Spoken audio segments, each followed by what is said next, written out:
Welcome to Ultimate Survival Gear. Today, as you guys can see, I have something, yes, from Black Diamond. And what else can we expect from Black Diamond but something for climbing? Let's open up the box and see what we got today. Yes, climbing shoes engineered for descent, of course. And they're very popular. Black Diamond Momentum climbing shoes. I mean, super popular shoes on Amazon. Probably one of the most popular climbing shoes in general on Amazon, with almost 400 reviews, which is really a lot for climbing shoes. Usually you see like 50 reviews. If there are like 50 reviews on the shoe, great, you can read through them and be like, okay, this is good or this is not good. This is almost 400 and almost 5 stars, so people do like this. In fact, the day that I was testing these shoes in the gym, the only other guy who climbs in the gym, he showed up, and yes, he was wearing exactly the same shoes. Yes, that's how popular they are. And there's a good reason why. They're overall pretty comfortable, very lightweight.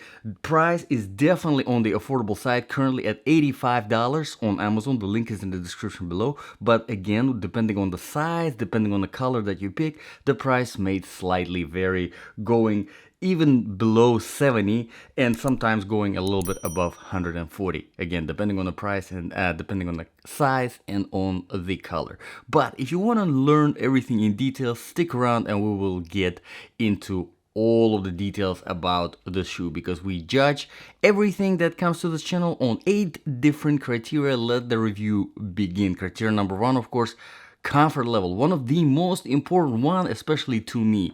And this, as you guessed, yes, these are not as aggressive, so this is not designed to be as technical as, you know, you're not gonna really wear this for anything too technical, too advanced, too complicated. This is more for a nice, relaxing, comfortable gym session, being in the gym for few hours, climbing something for a few hours in general, and not getting too fatigued from the stiffness, from the arch, from all that sort of stuff. This is more on the flexible side. And obviously there are a few things I've mentioned that contribute to the comfort level.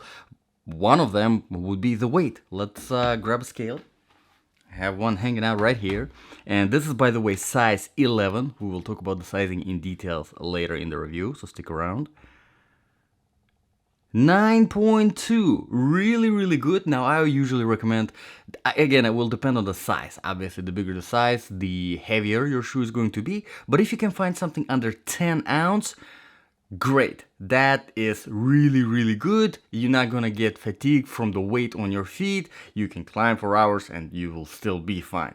If you're looking at more expensive shoes, now you're getting around, for example, if this is at this 9 right weight, more expensive shoes, you're probably looking at like 7, obviously, because they're designed more with lightness in mind. But trust me, a couple of ounces, if you're not a pro, if you're not doing anything too serious, too technical, too advanced, it will be just fine. All right, another thing that contributes or takes away from the comfort is the stiffness of the outsole. And here it's as you can see here, it's very nicely balanced. It's not too flimsy, too flexible, so it doesn't give you like to the point where it doesn't give you any good support. Here it definitely does have stiffness, and this is their NeoFriection rubber, which we will talk about later about the outsole in detail. This is 4.3 millimeters, so on the thinner side, so you do have that flexibility for comfort. But like I said, stick around, we will talk about the outsole later. Okay, so done with the comfort level. Overall, if you are a beginner, if you're looking for good quality, you know, comfortable, on more on the comfort side, more on the relaxed fit, if you can say that about climbing shoes, because most of the climbing shoes, not most of them, all of them, they're supposed to be tied around your foot. But again, we'll talk about the sizing later. This is a great option. Okay, let's talk about the criteria number 2 really quickly. Quality. Black Diamond, I mean, if you are more or less serious about climbing, you definitely heard about the brand Black Diamond. I mean, they make everything for climbing, everything that you need, starting from shoes, ropes, harnesses, helmets, whatever really you need for your climbing needs, right? So definitely trustworthy brand. And like I said in the beginning of the video, this is so popular, almost 400 reviews on Amazon and almost 5 stars. So quality wise, people do trust the brand, and do like their products. And I mean, you can see yourself that it is built really, really nicely. There is no glue sticking out anywhere or something is loose, nothing like that. Everything is built beautifully. Let's move on to the criteria number 3, design features. So here usually I talk about the lacing system. Here is the strap system instead of the lacing system. Now, most of the times with the straps, it's going to be hard to find something with straps that creates that good wraparound feeling. And unfortunately, this is the case here with this shoe. Unless you really have a foot for it, where with the straps you can get a good, and when I say good wraparound, good fit, I mean you don't really have any open areas when you put your shoe on and you strap it as tight as you need, right? Very nicely, very tightly. You don't have anything where you can, anything hanging around or any kind of like loose parts of the shoe. You don't want that, obviously, because first of all, you want your shoe to be sitting as tightly as possible on your foot while you're still able to do everything you need to do, climbing your route. But at the same time, you don't want any kind of like a tripping hazard, something catching on while you're climbing it. That's obviously dangerous. So you definitely don't want that. Here in my personal case testing these shoes, I did have a few, no matter how tightly I tightened the straps, I did have a few issues with some loose parts of the shoe. Also, I'm not really a big fan, and I'll show you without the straps and you will see it, I'm not really big fan of this fold over here at the front of the shoe, because this doubling up, and it will double up, this part here, it will double up. It kind of creates a little bit of the pressure point of the on the front of your foot, and over time it starts to kind of irritate you. It starts to kind of feel a little bit weird, not feel very good. But on the plus side, I didn't have the issue that I had with Adidas climbing shoes, where this part of the strap presses into your foot, creating the pressure point. This is not the case here in these Black Diamond shoes, so definitely appreciate this strap system. Overall though, just my personal recommendation, if you guys want to get as best of the fit for your shoe on your foot, look for regular lace shoe. It would just, so far in my experience, that would be more superior to a strap system. Okay, so let's move on to the criteria number 4, very important one. Outsole. So like I said, this rubber here is NeoFriection, 4.3 millimeters thickness. As you can see, the front, only the front, unfortunately, I'm not a fan of that, but only the front of the outsole is brushed rubber. Everything else is not, so it's very, very smooth. So if you are planning to use these shoes for something a little bit unorthodox, like using, the middle of your foot for certain holds, for certain whatever cracks, or the back heel, honestly, very important. I mean, you can still do like a heel hooks in this, but it's not gonna be as secure, as good as something that is actually brushed, something that actually is designed for more technical stuff like that. Again, it's fine because this is budget friendly, this is beginner friendly, this is more comfort. So again, I wouldn't really complain, but something for you to keep in mind, that have your expectations in order. But other than that, this front of the outsole that is brushed, it does work very, very well without any problems, and it gives you plenty of grip that you need to climb your route. Okay, so let's talk about the criteria number 5 really quickly.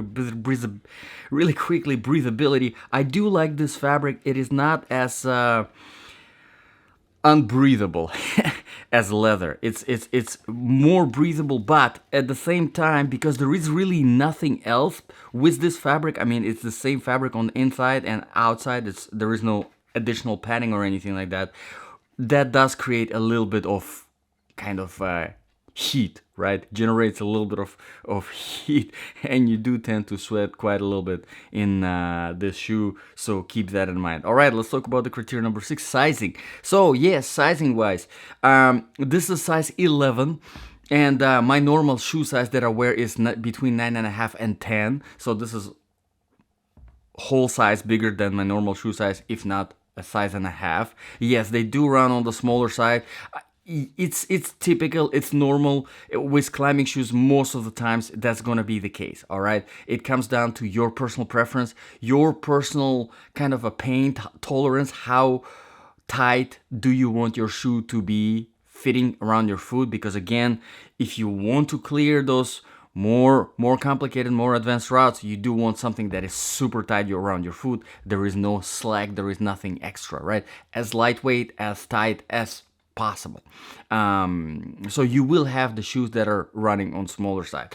So keep that in mind. This is not a reason to complain or leave a negative review on Amazon or something, because sometimes you see people, they go and they leave these negative reviews on Amazon because the shoe is small. It's supposed to be small.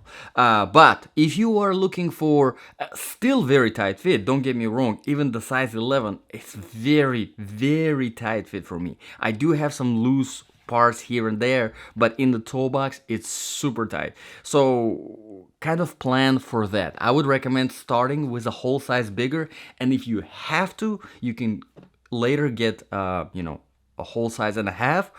But if you think, well, you know what, I think I can deal with a little bit tighter shoe, a little bit getting to the painful side, but it will help me with my climbing, then you can drop a half a size. Okay, let's talk about the criteria number 7, climbing applications. I already mentioned that quite a few times. This is more for a relaxing, longer climb.